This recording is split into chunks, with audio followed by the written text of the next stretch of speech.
खेलों के मैदान से शामिल करेंगे। शाहीनों ने जनूबी अफ्रीका में तारीख रकम कर दी। पाकिस्तान जनूबी अफ्रीका को उसके होम ग्राउंड पर वनडे सीरीज में व्हाइट वॉश करने वाली दुनिया की पहली टीम बन गई है। आखिरी वनडे में पाकिस्तान ने डक वर्थ लुइस कानून के तहत 36 रन से फतह समेट ली। 308 रन के ताक़ुब में मेजबान टीम 271 रन पर आउट हो गई। साम अयूब ने शानदार सेंचुरी स्कोर की।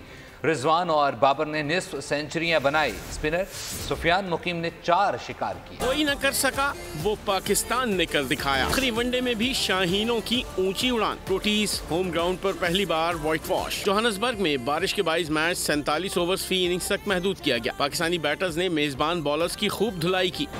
साइम अयूब ने 101 रन की इनिंग्स खेली। जारहाना 48 रन बना डाले। टोटल 9 विकेटों पर 308 तक पहुंच गया। हदफ के ताक़ुब में प्रोटीज की बैटिंग लड़खड़ाई। कौमी बॉलर्स ने 123 पर आधी टीम पवेलियन लौटा दी। हेनरिक क्लासन ने हलचल मचाई। 81 रन दाग दिए। क्लासन की मुजाहमत शाहीन आफरीदी ने खत्म की। स्पिनर सुफियान मुकीम ने 4 खिलाड़ियों को ठिकाने लगाया। मेजबान टीम 271 रन पर हिम्मत हार गई। मोहम्मद रिजवान ने फातेह ट्रॉफी उठाई। सब्सक्राइब करें और बेल दबाएं ताकि कोई खबर रह न जाए।